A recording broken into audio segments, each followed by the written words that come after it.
Okay, we are jumping in to I Survived, and let's see how this goes, guys. He was in a rage at that point. You could see it in his face. His face was very intent. He wanted to kill me.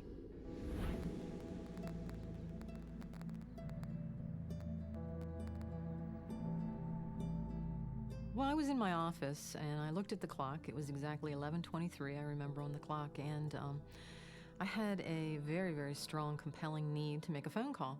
And basically, I had no idea why I needed to do that because that was very atypical of me. An elementary school principal, I don't have time to just frivolously make phone calls. And so I called, asked to speak with my son. I told him I loved him and told him to have a good day in kindergarten.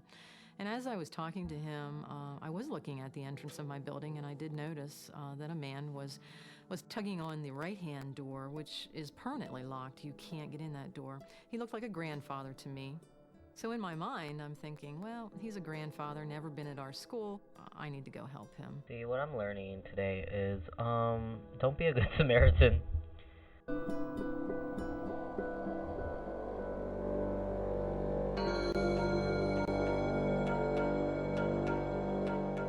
Well, I left my office, and my intent was to go find him. I went to the right after I got out of the office area, in our lobby area. I thought that's where he would be. When I got there, he wasn't there. But something else told me to turn around and look down the hallway to the left. And so I did, and when I looked down there, he was standing in the hallway outside of our kindergarten classroom, just kind of peeking in the door from the hallway, and I decided to approach him. And when I did, I obviously startled him. I don't think he anticipated anybody was coming up behind him. I said, "Excuse me, sir." I said, "Is there someone I can help you find?"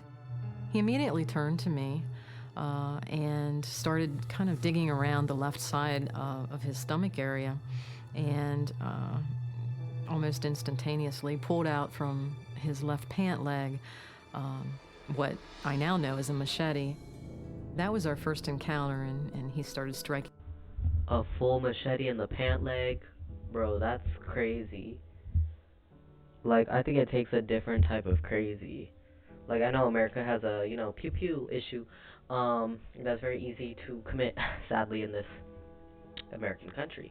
But a machete, that's some third world country type stuff. That's some for sure psycho type stuff. To take a machete to a kid's place, that's a different level of I'm scared. Me immediately.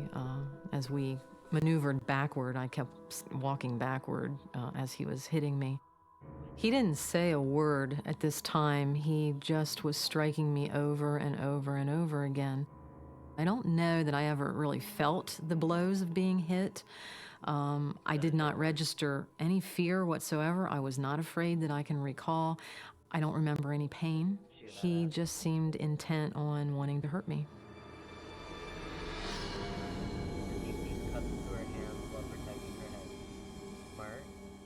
I screamed three things.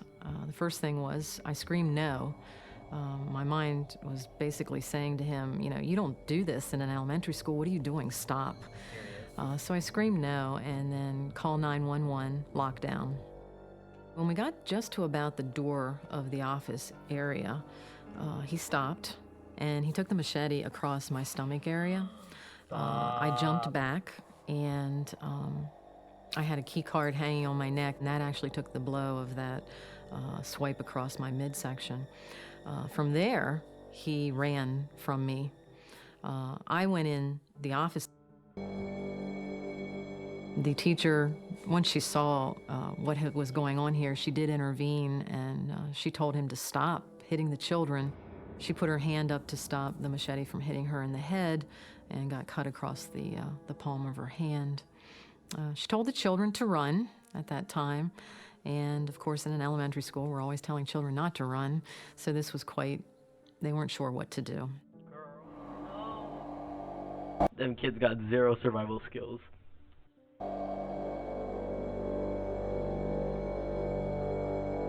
About that time, then, the kindergarten teacher came into the office area, and she propped herself up against the door and let the children, there were several kindergarten children running in. They were screaming, and they were running. away to get away from him. He was directly behind them with his machete raised at them. His arm went through where the opening of the door was before we could get it closed. And in his rage, he pushed that open. When he Oh, I wish we all could have just come together spiritually as a unit and just slammed that door on his hand where it just like smush slash severs his arm. That would have been great. But I'm pretty sure that's just a movie thing. opening of the door was before we could get it closed. And in his rage, he pushed that open. And when he did, he came in on me for the second time. I needed to defend my head. All I had was my bare hands, so I put my hands in a crisscross position. In his strikes, what he was doing, instead of getting my head, is he was hitting my arm, my left arm, and my left hand.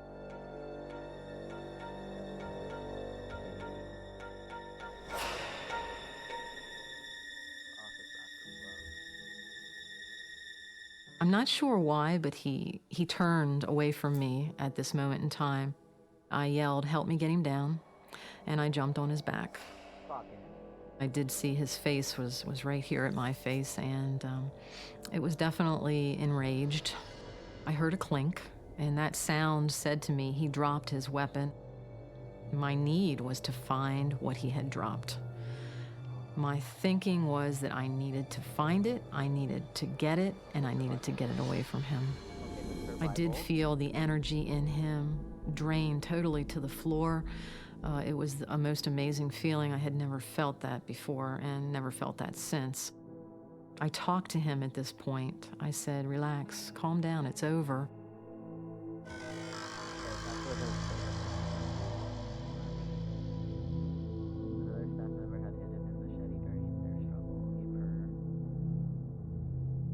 When I looked down, we were basically laying in a large puddle of blood.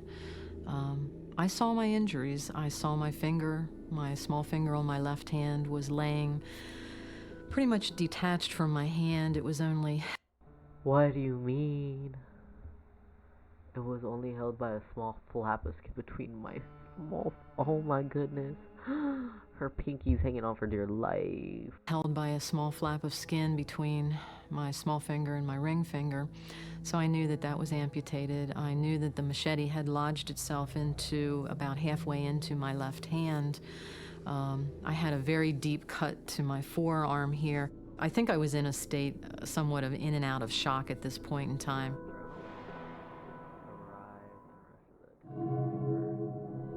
When I was on the stretcher and they were just ready to wheel me out of the school, I remember a very strong sense of peace. I remember thinking, we are going to be okay. We are going to get through this, and we're going to do it together somehow. To get back to my school was one of the hardest things I've ever done in life. I lost 50% of my blood at my school that day.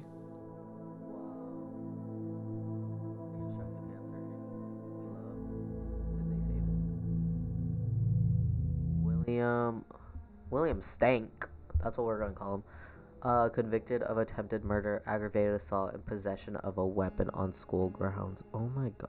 Literally give her Principal of the Year award. Like, what the... of life. Principal for Life award. Motives were unknown. 264 years in prison. Once I got in there, there's no place I'd rather be.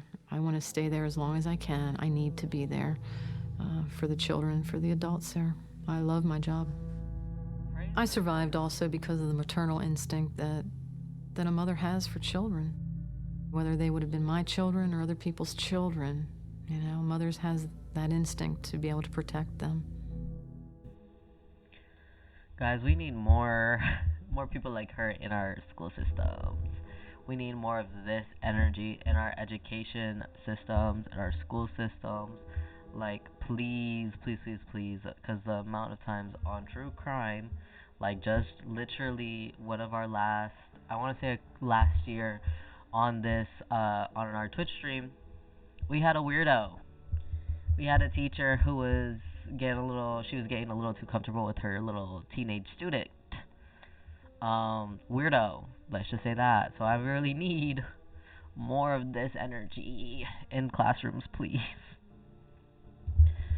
amazing, respect, literally principle of the universe.